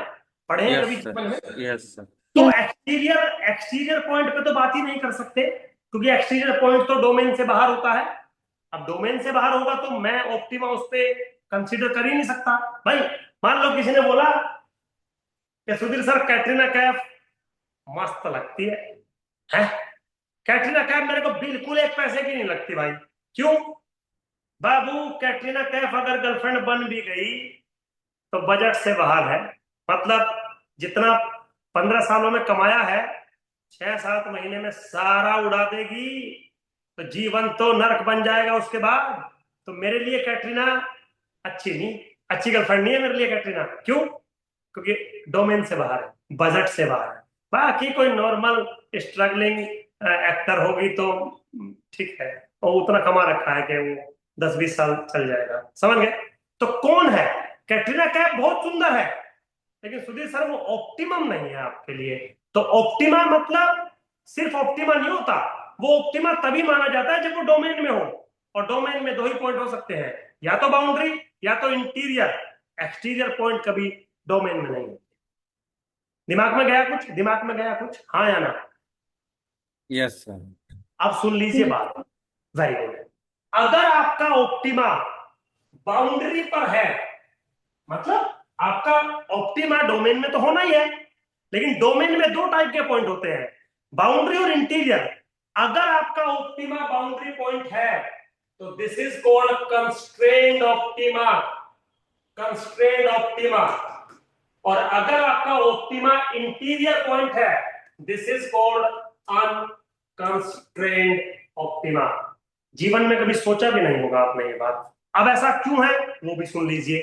देखिए, मान लो आपने एक फंक्शन लिया एफ डॉट, जिसका डोमेन है -1 से 1 और रेंज है रियल नंबर। आपने फंक्शन डिफाइन किया x², ठीक है बेटा? अब एक चीज समझिए आप, अगर मैं इसका ग्राफिकल रिप्रेजेंटेशन दूं, तो मान लो डोमेन है इसका -1 से 1, तो फंक्शन ऐसे चलेगा, नीचे 0 पे आएगा और ऐसे जाएगा, ऊपर चला गया। सपोज फॉर एग्जांपल, क्या मैं ये कह दूं कि फंक्शन 0 पर मिनिमम वैल्यू देगा? क्या मैं ये कह दूं फंक्शन 0 पे मिनिमम वैल्यू देगा? यस और नो? Yes sir. अब 0 इंटीरियर पॉइंट है कि बाउंड्री पॉइंट है? Interior point. इसका मतलब ये अनकंस्ट्रेंड हो गया मेरे अकॉर्डिंग, ठीक है? ठीक है? हाँ। अच्छा, अब 1 और -1 क्या मुझे मैक्सिमा देंगे? 1 और -1 क्या मुझे मैक्सिमा देंगे? Yes sir. ये दोनों पॉइंट बाउंड्री पॉइंट है क्या? हाँ सर, बाउंड्री पॉइंट। मेरे अकॉर्डिंग ये कंस्ट्रेंट ऑप्टिमा होंगे। पता है कंस्ट्रेंट इनको क्यों कह रहा हूं?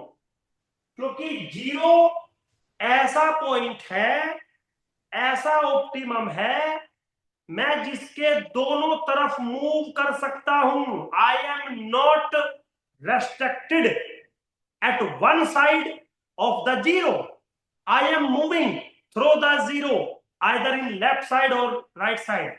सो दिस इज अनकंस्ट्रेन्ड। ये मतलब होता है कंस्ट्रेन्ड और अनकंस्ट्रेन्ड का। जब आप वन पे गए, वन पे गए तो आपने देखा सर वन पे ऑप्टिमा है, लेकिन आप वन के सिर्फ लेफ्ट में जा सकते हो, राइट में वैल्यू चेक नहीं कर सकते, क्योंकि डोमेन अलाउ नहीं करता है। That's why you are restricted at one, you are restricted at -1। That's why 1 and -1 are the constrained optima. ये होता है कंस्ट्रेंट का मतलब, ताकि वो होता है कंस्ट्रेंट। बोलो समझ में आया कि नहीं आया? हाँ सर, समझ में आ गया। मतलब बाप दम लग रहा है कि नहीं? नहीं सुधी सर, ये बेकार की बकचोदी बताऊं क्या करता है। Yes sir. हाँ अच्छा, ऐसे बकचोदी करता रहता हूं मैं। नहीं सर, अच्छा समझ में आ गया। समझ में बेटा, ये सही है एक्चुअली, ये समझ में इसलिए आ रहा है क्योंकि ये सही है, समझ गए ना? क्योंकि आप थोड़ा अगर इसको देखें ना कि कंस्ट्रेंट लग गया। कंस्ट्रेंट का एक मतलब होता है ना, जैसे मान लो एक बात बता, राजीव अगर तेरे को कोई कह दे कि तेरे को इस रूम से बाहर नहीं निकलना है, तो क्या बोलेगा? यार सुधीर सर, हम पे तो कंडीशन लग गई। तो कंडीशन मतलब तो किसी पर्टिकुलर एरिया से बाहर नहीं जा सकता। तो मैं वन के लेफ्ट में जा सकता हूं, राइट में नहीं। -1 के राइट में जा सकता हूं, लेफ्ट में नहीं। जीरो के मैं दोनों तरफ जा सकता हूं। समझ में आया कि नहीं आया? Yes sir. ठीक है, आगे चलते हैं। तो बहुत सारी चीजें हैं, अगर आप इनको थोड़ा समझेंगे तो थोड़ा मामला सेट हो जाएगा। चलो आगे। बाउंड्री ऑप्टिमा को कंस्ट्रेंट ऑप्टिमा कहते हैं, इंटीरियर ऑप्टिमा को अनकंस्ट्रेंट ऑप्टिमा कहते हैं। That's it. चलिए थोड़ा आगे चलते हैं। अब एक और कैटेगरी होती है ऑप्टिमा की, शायद आपने नाम सुना होगा। एक होता है लोकल ऑप्टिमा। ऑप्टिमा मतलब दोनों, मैक्सिमा और मिनिमा। और एक होता है ग्लोबल ऑप्टिमा। ग्लोबल ऑप्टिमा, ठीक है। एक टॉपिक है हमारा स्टैटिस्टिक्स में, इन्फरेंस के अंदर एमएलई। एक टॉपिक है इन्फ्रेंस के अंदर एमएलई। एमएलई का नेट में कैसा एग्जाम आएगा मुझे आइडिया नहीं है, लेकिन जैम के अंदर एमएलई का धांसू क्वेश्चन आता है, बढ़िया वाला। मतलब जो टीचर यूट्यूब पे पढ़ाते हैं वो रट रुटा के आते होंगे और अपना उसी क्वेश्चन को सोल्व कर देते हैं। वो बच्चा उस दिन कह रहा था सर हम तो ये ऑप्शंस को एलिमिनेट करते हैं। चलो अच्छी बात है भाई, तुम ऑप्शन को एलिमिनेट करो, मुझे कोई दिक्कत नहीं है। बट अगर आपको मैं एक बार एमएलई पढ़ा दूं थ्रू दिस कॉन्सेप्ट, तो दुनिया का चाहे कितना भी टफेस्ट क्वेश्चन हो एमएलई का, 1 सेकंड के अंदर हो जाएगा। लेकिन वो 1 सेकंड के अंदर तभी होगा जब आप दिमाग, मतलब ये इन चीजों का आपको नॉलेज हो। तो कई बार क्या होता है, हमें कौन सी चीज हम यहां पढ़ रहे हैं, वो चीज हमारे कहाँ काम आ जाएगी, हमें खुद कुछ नहीं पता होता। समझिए? तो थोड़ा गौर से सुनेंगे मेरी बातें, क्योंकि ये चीजें इन्फ्रेंस में बहुत काम आने वाली है, स्पेशली जब हम एमएलई की बात करेंगे। एमएलई में क्यों काम आने वाली है? तो एमएलई का तो मतलब ही ये होता है मैक्सिमम लाइक्लीहुड एस्टिमेटर। तो लाइक्लीहुड फंक्शन को मैक्सिमाइज तो करना है। आज मैं आपको मैक्सिमम और मिनिमम दोनों सिखा रहा हूं। तो सबसे पहले डिफरेंस आया कंस्ट्रेंट और अनकंस्ट्रेंट में, और अब डिफरेंस आया लोकल ऑप्टिमा और ग्लोबल ऑप्टिमा। क्या डिफरेंस है भाई दोनों में? तो बच्चा बताएगा क्या डिफरेंस है दोनों में। सर लोकल नेबरहुड प्रॉपर्टी है, जबकि एक ग्लोबल पूरे इंटरवल की प्रॉपर्टी। वेरी गुड, मतलब ठीक है। अच्छा एक बात बता सकते हो, एमएलई का मतलब होता है मैक्सिमम लाइक्लीहुड एस्टिमेटर, मतलब लाइक्लीहुड फंक्शन को मैक्सिमाइज करते हैं। एक चीज बता सकते हो, वहां ग्लोबल मैक्सिमाइज करते हैं कि लोकल मैक्सिमाइज करते हैं? वो रूल पढ़ा है ना आपने, वो डेरिवेटिव लाइक्लीहुड फंक्शन का with respect to this zero double derivative, ऐसे ही करते हैं ना बिल्कुल। हाँ जी। Yes sir, yes sir. तो क्या करते हैं उसको, मतलब एमएलई ग्लोबल मैक्सिमम करते हैं कि लोकल मैक्सिमा करते हैं?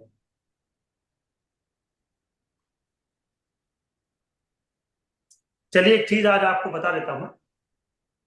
आज तक दुनिया में कोई भी ऐसी टेक्निक नहीं बनी जिससे ग्लोबल ऑप्टिमा मिल जाए। कमाल देख रहे हो, कमाल देख रहे हो। दुनिया में हजारों टेक्निक हैं जिनसे ऑप्टिमा निकालते हैं, मैक्सिमा और मिनिमा। कोई ऐसी टेक्निक नहीं है जिससे ग्लोबल ऑप्टिमा निकलता हो।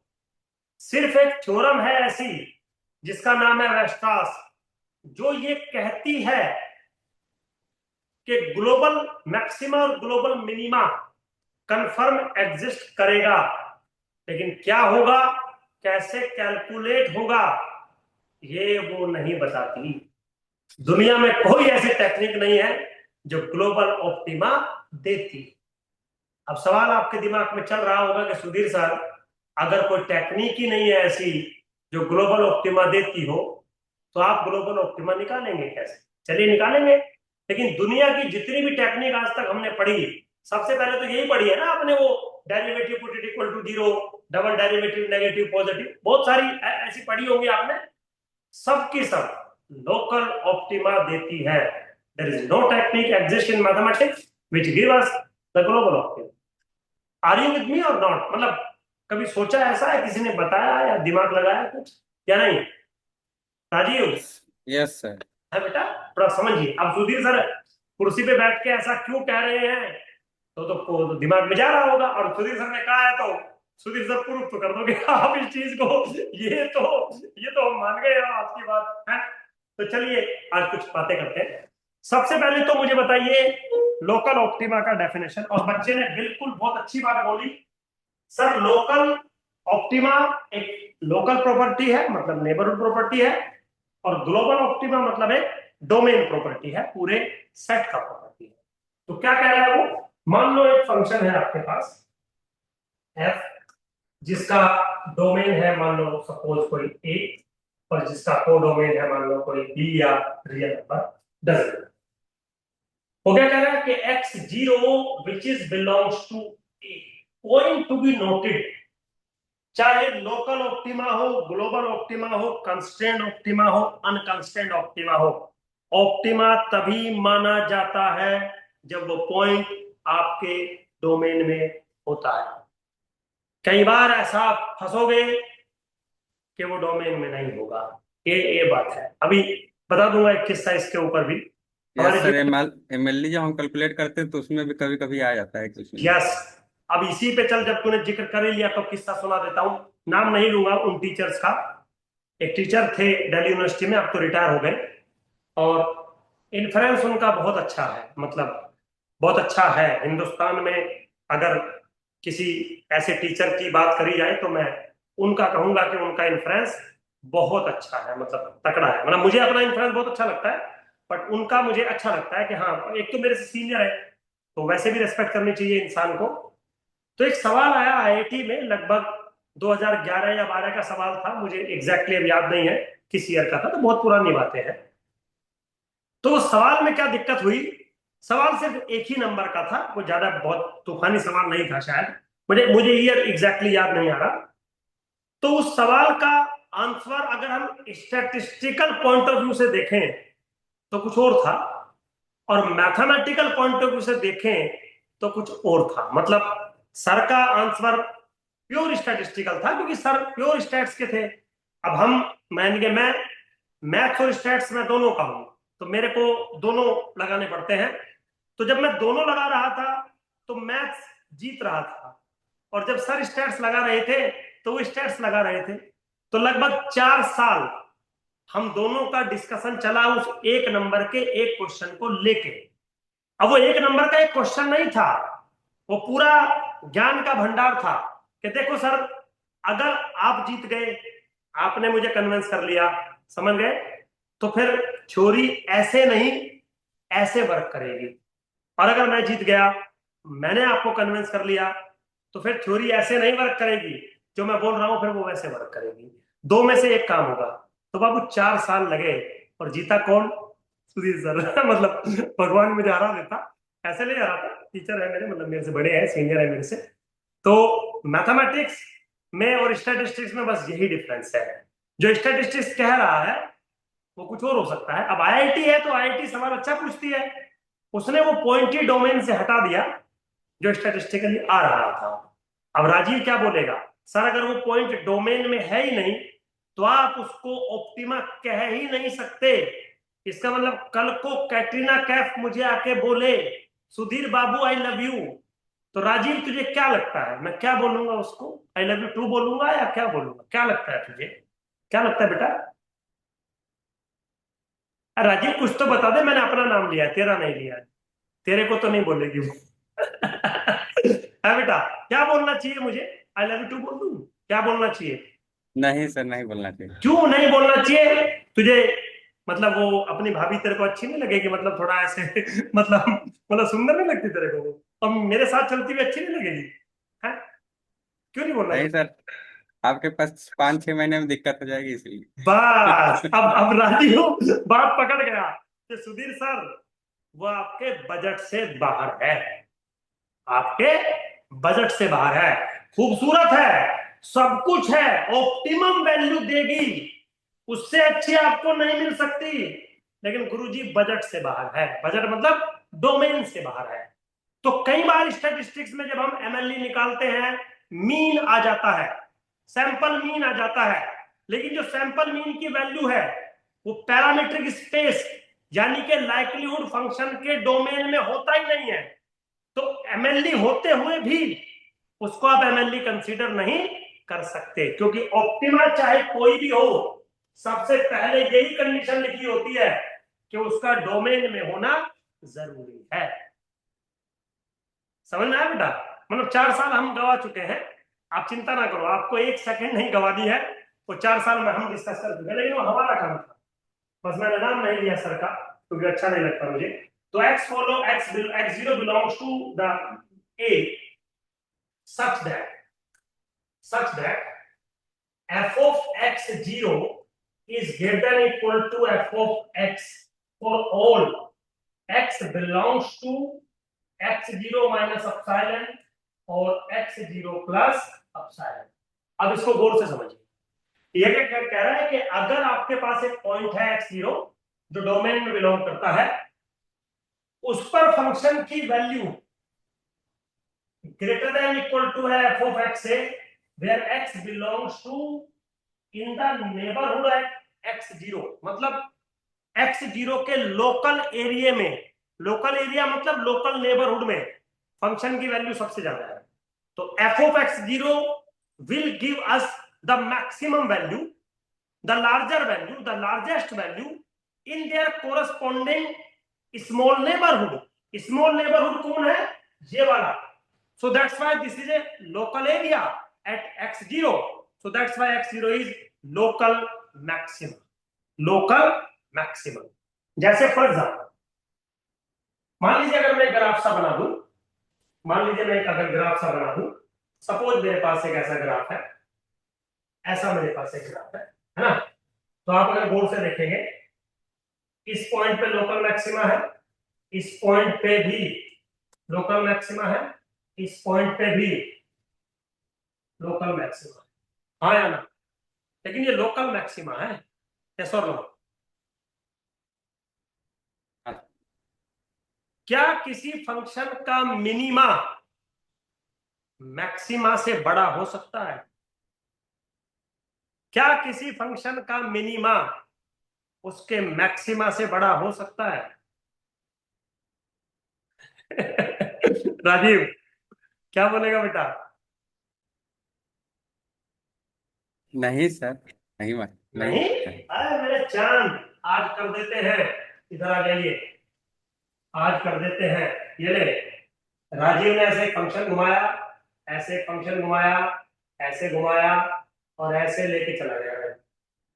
ठीक है जी राजीव मेरे बच्चे, इज दिस लोकल मैक्सिमम और नॉट?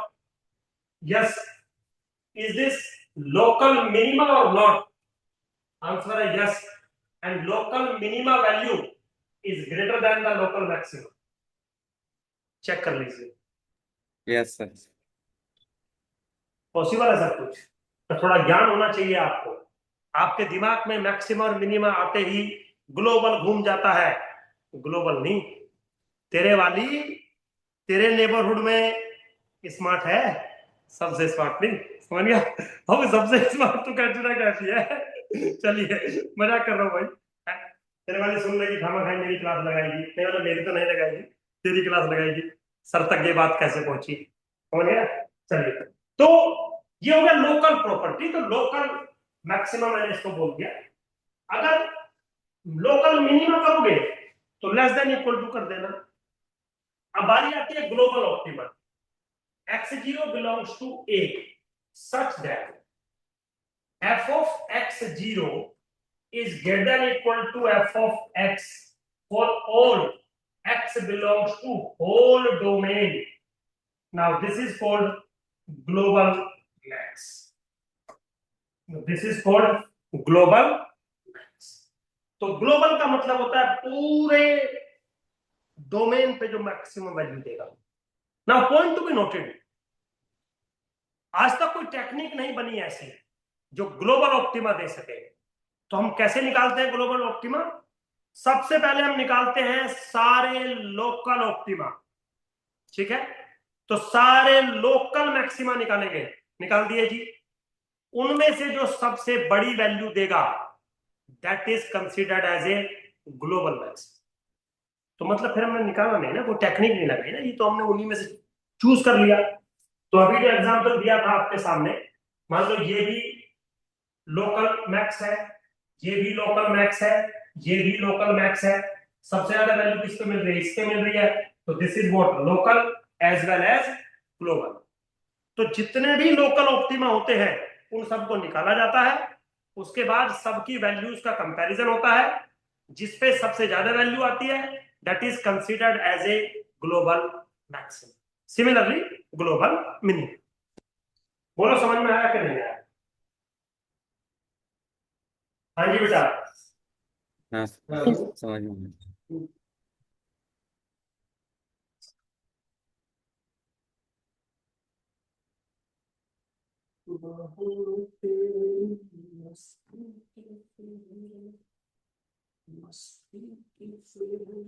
चलिए, अब बारी आती है सर, चलो ग्लोबल आप निकाल नहीं सकते, कंस्टेंट ऑप्टिमा अनकंस्टेंट हम पहचान सकते हैं, तो चलो लोकल ऑप्टिमा निकाल दीजिए। सबसे पहले तो यही पूछ लो मेरे से कि सुधीर सर लोकल ऑप्टिमा यानी कि लोकल मैक्सिमा और लोकल मिनिमा एग्जिस्ट करेगा, ऐसा जरूरी नहीं होता। तो निकालूंगा तो ऑप्टिमा तब ना जब आप पहले मुझे एग्जिस्टेंसी की गारंटी देंगे। किसकी? लोकल की गारंटी देंगे। ग्लोबल तो मैं निकाल ही नहीं सकता, वो तो वेस्ट्रास गारंटी देके चले गए मुझे, लेकिन वो तो पॉसिबल नहीं है कैलकुलेट करना। तो लोकल पॉसिबल है, तो पहले लोकल की गारंटी ले लेते हैं। तो कौन हमें गारंटी देगा लोकल ऑप्टिमा की? तो एक कंडीशन आती है जिसको हम necessary as well as sufficient condition कहते हैं फॉर ऑप्टिमा, और जिस कंडीशन का नाम है क्रिटिकल पॉइंट। क्रिटिकल पॉइंट कभी नाम पढ़ा है मेरे बच्चों? क्रिटिकल पॉइंट, हाँ या ना? Yes sir. चलो तो फिर बताओ क्या होता है क्रिटिकल पॉइंट?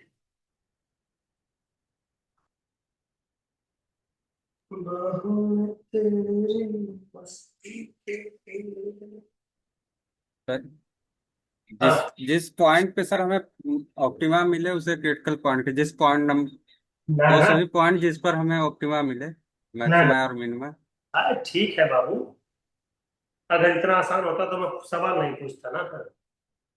समझ में आया? वो तुम ठीक है, अच्छी नॉलेज है तुम लोगों को, तुम दो चार सवाल के जवाब दे देते हो। बाकी बताओ। हाँ जी, बाकी बच्चे रिजवाना बेटा आप बोल नहीं चाहिए बिल्कुल भी आजकल, क्या बात? फिर मैं कोई डायलॉग मार दूंगा कोई ना कोई।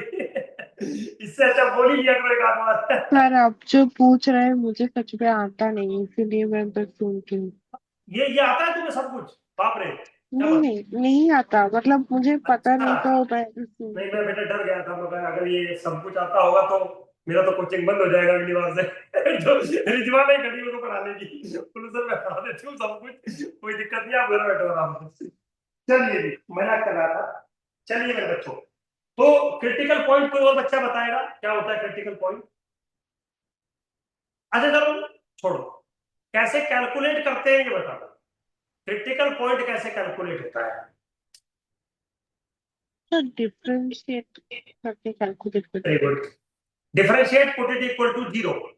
राजीव बेटा ठीक है ये बात? अगर फंक्शन डिफरेंशिएबल रहेगा तब के लिए तो हाँ तब के लिए ठीक है, अगर मान लो डिफरेंशिएबल नहीं है तो। अच्छा आप लोकल ऑप्टिमा निकालते कैसे हैं? Derivative put it equal to 0 करके ना। सर अगर फंक्शन हाँ डिफरेंशिएबल होता है तब करते हैं। अच्छा, और अगर मान लो फंक्शन डिफरेंशिएबल नहीं है तो क्या करते हैं? तब सर करते हैं कि जैसे कि सर मॉड एक्स है तो देखते हैं कौन से पे वैल्यू मिनिमम आ रहा है तो हम वो मोड एक्स उसके। तो चलो, मोड एक्स का तो ग्राफ पता है मुझे। अगर यस मान लो सर। कोई अजीब सा फंक्शन दे दिया और पूछ लिया कि भाई बताओ डिफरेंशिएबल नहीं है ये, बताओ ऑप्टिमा कैसे मिलेगा, तो कैसे करोगे? सवाल सही है ना राजीव, पूछ सकते हो ना बेटा यस ऐसा? यस सर ऐसी यस बात सर है। Yes sir. मेरा काम है, अब मेरा काम सवाल देके 4 ऑप्शन कैंसिल करने का नहीं है। वो बच्चा उस दिन कह रहा था कि सुधीर सर ये तो अच्छी बात होती है, वो अच्छी बात तुम्हें एग्जाम में फील होनी चाहिए। तो तुम्हारा काम है 4 ऑप्शन सेट करो, जो मर्जी करो। टीचर का काम तो पढ़ाने का है बेटा, मैं ऑप्शन थोड़ी सेट करवाता फिरूंगा यार तुम्हारे, तो वो मेरा काम नहीं है, वो तो तुम अपने आप देख लेना। चलिए कोई बच्चा और है जो बताएगा क्रिटिकल पॉइंट के बारे में कोई जानकारी? चलिए आज पढ़ा देता हूं। सबसे पहले तो है critical point is not sufficient condition for optima. Actually critical point is necessary condition for optima. लेकिन राजीव ने जो बात रखी वो बात रखी critical point is a sufficient condition, क्योंकि राजीव यस ने सर कहा, यस सर। अगर क्रिटिकल पॉइंट है तो लोकल ऑप्टिमा देगा आपको, चाहे मैक्सिमा दे या मिनिमा दे। राजीव आपने ये बात रखी थी मेरे सामने, यस और नो? Yes sir. इसका मतलब है कि क्रिटिकल पॉइंट को आप सफिशिएंट कंडीशन मान के चल रहे हो for local optima, but actually it is a necessary condition for local optima. इसका मतलब है कि अगर आपका पॉइंट क्रिटिकल पॉइंट है तो लोकल ऑप्टिमा मिलेगा, जरूरी नहीं है। बट अगर आपका पॉइंट क्रिटिकल पॉइंट नहीं है तो लोकल ऑप्टिमा नहीं मिलेगा, ये गारंटी दे रहा हूं। ये मतलब होता है नेसेसरी का, यस और नो? राजीव क्लियर हुआ मेरे बच्चे? हाँ सर। है ना? तो आपकी जो बात है वो अलग चल रही है, मैं कुछ अलग कह रहा हूं। लिटिल बिट डिफरेंस है, और ऑब्वियसली बात है टीचर में और स्टूडेंट में इतना डिफरेंस होता भी है। चलिए कोई दिक्कत नहीं है। तो सबसे पहले तो ये दिमाग से निकाल दीजिए कि क्रिटिकल पॉइंट अगर आपको मिल गया तो इसका मतलब आपको लोकल ऑप्टिमा मिल जाएगा, ये जरूरी नहीं है, क्योंकि क्रिटिकल पॉइंट नेसेसरली होता है, नॉट सफिशिएंट। पहला पॉइंट। दूसरा, ऐसा हो सकता है कि आपको बहुत सारे क्रिटिकल पॉइंट मिल जाएं लेकिन उनमें से कोई भी आपको ऑप्टिमा ना देता हो। अभी मैं एग्जांपल लेके दिखा दूंगा, तो राजीव वाली बात ऑटोमेटिकली गलत हो जाएगी, मेरी बात ऑटोमेटिकली सही हो जाएगी। ठीक है, क्योंकि मेरी बात सही है, ये नेसेसरी कंडीशन होती है। सफिशिएंट क्या होती है अभी देखेंगे हम क्लास के अंदर, कोई दिक्कत वाली बात नहीं है। तो सबसे पहले सवाल आया कि चलो सर फिर ऑप्टिमम ऑप्टिमा बाद में देख लेंगे, पहले क्रिटिकल पॉइंट कैसे निकालते हैं वो बता दीजिए। तो बेटा सुन लो फिर आज क्रिटिकल पॉइंट का डेफिनेशन सुन लो। मुश्किल है कि आप किसी किताब में ये चीजें पढ़ोगे, क्योंकि किताब में एक ही चीज लिखी हुई है और वो है डेरिवेटिव वाली। और आज मैं आपको कुछ चीजें पढ़ाने जा रहा हूं। मान लो एक फंक्शन है जिसका डोमेन है ए और कोडोमेन है बी। तो वो कह रहा है कि पहली condition, if f dot is differentiable and x0 belongs to domain and f dash x0 is equal to 0, then x0 is critical point. f0 is called critical point. इसको हम स्टेशनरी पॉइंट भी बोलते हैं, कोई दिक्कत नहीं। तो क्या हुआ, ये वो बात लिखी है आपके सामने जो सारी दुनिया पढ़ाती है हमें, सारी दुनिया पढ़ाती है हमें, शायद यही आपको पढ़ाया गया होगा। हाँ जी बेटा, यही पढ़ाया गया ना राजीव? चलिए यस सर। हाँ, लेकिन इसमें एक बात लिखी हुई है, if the function is differentiable then फलाना ढिमकाना, जो भी लिखा है। लेकिन अगर फंक्शन डिफरेंशिएबल नहीं है तो ऑप्टिमा तो उनके भी निकलते हैं ना, तो क्रिटिकल पॉइंट तो उनके भी होंगे। तो अब सेकंड पॉइंट देखिए, सेकंड पॉइंट क्या है, if f dot is not differentiable at x0 which is belongs to A. A point to be noted, differentiability is a point phenomena. याद करो मेरी पिछली क्लासेस, बोला था कि बाबू डिफरेंशिएबिलिटी किसी डोमेन पे नहीं होती, डिफरेंशिएबिलिटी होना और नहीं होना किसी पॉइंट का मैटर है। तो differentiability is a point phenomena. तो क्या कह रहा है, if f dot is not differentiable at x0 and this x0 belongs to your domain, तो कंफर्म मेरे बच्चों x0 is critical, x0 is critical point. Now third, if f dot is not differentiable and जो point है जिस पर differentiable नहीं है वो पॉइंट डोमेन में भी नहीं है, तो मेरे बच्चों x0 is not critical point. x0 is not critical point. अब आप दुनिया का कोई भी सवाल ले लीजिए, जवाब आपके सामने है। चलिए सवाल लेता हूं। मान लो एक फंक्शन है जिसका डोमेन है -1 से 1, रेंज है r, फंक्शन है x²। एक बात बताइए, क्या आप इस फंक्शन के क्रिटिकल पॉइंट मुझे बता सकते हैं, यस और no? Yes is this function differentiable और नो? Yes sir, differentiable. बताओ तो इसके क्रिटिकल पॉइंट बता दीजिए आज आप मुझे, और जो भी मुझे इसके क्रिटिकल पॉइंट बता देगा एक चॉकलेट मैं दे सकता था तुम्हें, बट तुम लोग ऑनलाइन इतने की चॉकलेट नहीं आएगी जितना तुम्हारे घर पहुंचाने में उसको खर्चा लग जाएगा। चलो तो छोड़ो चलिए, कभी दिल्ली में मिले तो फिर दे दूंगे चॉकलेट आपको। चलिए मेरे बच्चे, क्रिटिकल पॉइंट बताइए इसके।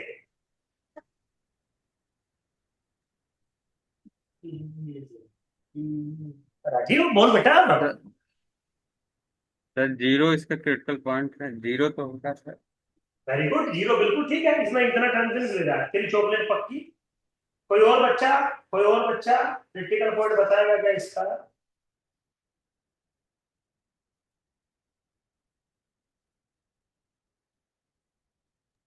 ऐसा ना करो यार। सर -1 और 1 भी इंक्लूड हो जाएंगे क्योंकि उस पर या तो डिफरेंशिएबल नहीं।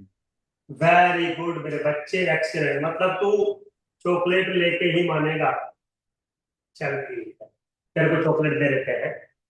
अब बात समझो, ये फंक्शन डिफरेंशिएबल है और जब आप derivative put it equal to 0 कर रहे हैं तो किस पे 0 आ रहा है? 0 पे, और 0 डोमेन में है, तो पहले वाले पॉइंट से 0 क्रिटिकल पॉइंट हो गया। अब मेरा एक सवाल है, क्या ये फंक्शन -1 और 1 पे डिफरेंशिएबल है? क्या ये फंक्शन -1 और 1 पे डिफरेंशिएबल है? No sir. क्यों नहीं है भाई, क्यों नहीं है बाबू? बाउंड्री पॉइंट पे हम डिफरेंशिएबिलिटी की बात। तो पिछली क्लास में बताया था, दुनिया का कोई भी फंक्शन बाउंड्री पॉइंट पे डिफरेंशिएबल नहीं होता। तो ये 1 पे भी डिफरेंशिएबल नहीं है और -1 पे भी डिफरेंशिएबल नहीं है। अब सवाल ये है, क्या 1 और -1 डोमेन में है? यस। तो बाई सेकंड पॉइंट 1 और -1 भी क्रिटिकल पॉइंट होंगे, और आंसर है यस। लेकिन मैं एक डैम श्योर हूं राजी, अगर मैं पढ़ाने से पहले तेरे से सवाल पूछता तो तू सिर्फ एक ही क्रिटिकल पॉइंट बताता और वो होता 0। हाँ या ना बोल पहले। Yes sir. अब आगे चल, अगर इस फंक्शन का तेरे से ऑप्टिमा पूछ लूं तो 0 भी लोकल ऑप्टिमा है और 1 और -1 भी लोकल ऑप्टिमा है। अब एक बात बता, अगर 1 और -1 क्रिटिकल पॉइंट ना होते तो 1 और -1 ऑप्टिमा कैसे हो जाते? है ना ऑप्टिमा। 1 और -1 पे ग्लोबल मैक्सिमा देगा फंक्शन आपका, तो अगर ये क्रिटिकल पॉइंट नहीं होते तो ऑप्टिमा कैसे मिल जाता? क्योंकि क्रिटिकल पॉइंट तो नेसेसरली होना है, यस और नो? दिमाग में जा रहा है यस कोई? यस सर यस दिमाग में लेके जाइए मेरे बच्चों सारी चीजें। अब यही पर दूसरा एग्जाम्पल ले लो। अगर मान लो एक फंक्शन है, डोमेन है आर से लेके आर पे, और फंक्शन है F of x is equal to suppose mod x. Critical point बताइए।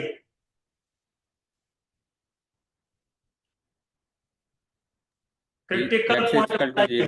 Zero sir. जीरो। पता है ना कैसे? क्योंकि ये यस सर। फंक्शन सिर्फ जीरो पे डिफरेंशिएबल नहीं है। ओके, तो जीरो पे डिफरेंशिएबल नहीं है, वो जीरो डोमेन में है, तो critical point.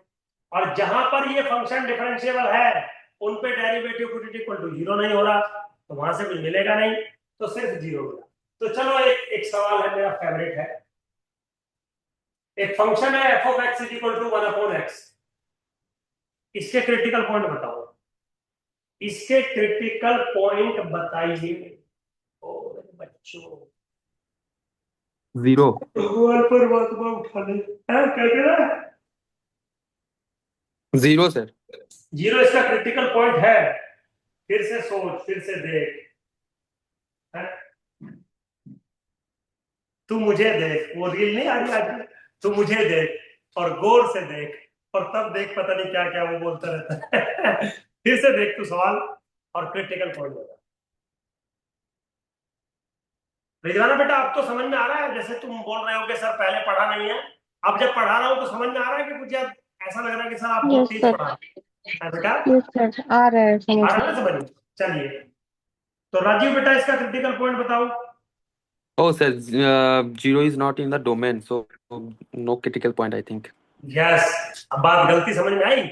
Yes sir, zero पर by flow फंक्शन में। डिफरेंशिएबल नहीं है, लेकिन जीरो इसके डोमेन में भी नहीं है, तो इसका कोई क्रिटिकल पॉइंट नहीं है।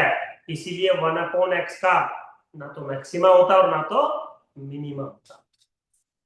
आराम से समझिए, कोई जल्दबाजी नहीं है। ये ऑप्शन कैंसिल करने वाला कॉन्सेप्ट नहीं है, कॉन्सेप्ट है समझने वाला। अब क्लियर हो जाए यहाँ तक? बोलो भाई। हाँ हाँ सर। चलिए sir, thank you very much. कल तुम्हारी क्लास है, और कल होप सो तुम्हारी बेटा लास्ट क्लास में लूंगा, क्योंकि 17 को हमारा बर्थडे है, तो हम क्लास नहीं लेंगे, मतलब लेंगे लेकिन रात को नहीं लेंगे। और फिर आईएसएस का एग्जाम है, तो मैं उसमें थोड़ा 3-4 दिन बिजी रहता हूँ ज्यादा, फिर तुम्हारा एग्जाम हो जाएगा। बट फिर भी अगर कोई बात होगी, कोई डाउट होगा, कोई ऐसा डिस्कशन होगा, तो मैं हमेशा आप लोगों के लिए अवेलेबल हूँ, कोई दिक्कत वाली बात नहीं। ठीक है, कुछ पूछना है बेटा? आज की क्लास में कुछ पूछना है आप लोगों को? और आज से एस्टिमेशन थ्योरी पढ़नी थी। कौन सी? वो इंफ्रेंस पढ़ना था क्या? हाँ सर, इन्फ्लुएंस। सर आईएसएस का एग्जाम खत्म होने समाप्त होने के बाद उसके बाद सर कंटिन्यू करेंगे एस्टिमेशन थ्योरी और टेस्टिंग ऑफ दूंगा मैं, हाइपोथेसिस। दिक्कत ये है ना, मैं कर दूंगा, चलो जब तुम इतना कह रहे हो तो कर दूंगा, लेकिन दिक्कत ये है, चलो मैं बताता हूँ कुछ ना कुछ, क्योंकि मुझे आईएसएस का एग्जाम दिलवाते ही सर मुझे आप निकलना था। सर आप इन्फ्रेंस को थोड़ा सा खींच लीजिए, मतलब 2-3 क्लास 2-3 लंबे हो तक। खींच लूं? चलो मैं मैक्सिमम पॉसिबिलिटी लेके आता हूँ, वरना करता हूँ, ठीक है? चलिए, ओके कोई बात और नहीं। यूनिट 10 का भी कुछ होगा क्या? बाबू यूनिट 10 का जो होना था ना, वो होना था, लेकिन वो टीचर जो गिरीश सर हैं, जो यूनिट 10 आधी पढ़ाएंगे, वो फुल्ली पैक हो रखे हैं आईएसएस वाले बच्चों के साथ। अब वहां से मैं उनको हटाने के मूड में नहीं हूँ, क्योंकि बच्चे, आप समझ रहे हो ना, मेरी भी एक छोटी सी मजबूरी है। अब वो बच्चे बेचारे इतनी फीस दे के बैठे हुए हैं, और अब वो लास्ट टाइम है उनका, मतलब समझ गए, वो लास्ट टाइम मतलब एकदम 4 दिन बाद एग्जाम है। तो सर भी ये कह रहे हैं कि सर मैं आईएसएस के एग्जाम के बाद टाइम दे सकता हूँ, अभी तो मैं इन्हीं के लिए अवेलेबल हूँ हर टाइम। तो वो थोड़ा सा वो मेरे को लग रहा है गड़बड़। और कंप्यूटर वाले सर भी यही चीज कह रहे हैं कि सर बच्चे 24 घंटे सवाल पूछ रहे हैं, तो उनको एकदम वहाँ एक्टिव रहना पड़ता है, नहीं तो फिर आप डांटोगे हमें। तो उनको ये भी डर लगता है ना, मेरी फैकल्टी को, कि अगर एक भी बच्चे की शिकायत आई, 100 बच्चों का बैच था, एक भी बच्चे की शिकायत आई टीचर को लेके, तो भाई खाट खड़ी कर दूंगा मैं। मुझे टेंशन होती है इस चीज की। शिकायत नहीं चाहिए बच्चे की, भाई जो पूछ रहा है बताइए तुरंत, बाद में देखेंगे रिजल्ट आना नहीं आना वो बच्चे की किस्मत है। कम से कम हम तो अवेलेबल रहे बच्चे के सामने, कम से कम हम तो अपना कर दें जो हमें करना है, बाकी रिजल्ट देख लेंगे बाद में जो भी आएगा, कोई टेंशन नहीं है। देखो रिजल्ट तो बेटा मेरे हाथ में थोड़ी होता है, अब एक बात बताओ, मैं आपको पढ़ा रहा हूँ, क्या रिजल्ट मेरे हाथ में है? नहीं ना। पेपर तो मैं लीक कर नहीं सकता, तो रिजल्ट मेरे हाथ में नहीं हो सकता। मेरा काम सिर्फ पढ़ाने का हो सकता है कि भाई बेटा ऐसे पढ़ लीजिए, हम ऐसे पढ़ा सकते हैं आपको, बस। टीचर का यही काम होता है बेचारे का, वो रिजल्ट वो नहीं। रिजल्ट तो तुम ला के देते हो हमें, है? अब जब लाओगे तो थोड़ा मिठाई मिठाई भिजवा दिए भाई, मैं डायबिटीज का बीमार नहीं हूँ, और मीठा खाना मुझे बहुत अच्छा लगता है। ठीक है राजीव? ठीक है बेटा, यस सर। चलो। सर एमएलए में सर ग्लोबल फाइंड करते हैं हम, ऑप्टिमम बात मैक्सिमम करते में। हैं, पढ़ा देंगे। चलो, ज्यादा नहीं पढ़ाया तो मैं एमएलए पढ़ा ही दूंगा, वहां से मैक्सिमम क्वेश्चन आते हैं। इवन आईएसएस में तो भर के क्वेश्चन आते हैं। और अगर मुझे दो क्लास मिल गई, अगर मुझे दो क्लास मिल गई एमएलए में, दो को दो तो लग जाएंगी, तो मान के चलना फिर एमएलए का क्वेश्चन सारी जिंदगी में छूटेगा नहीं तुमसे।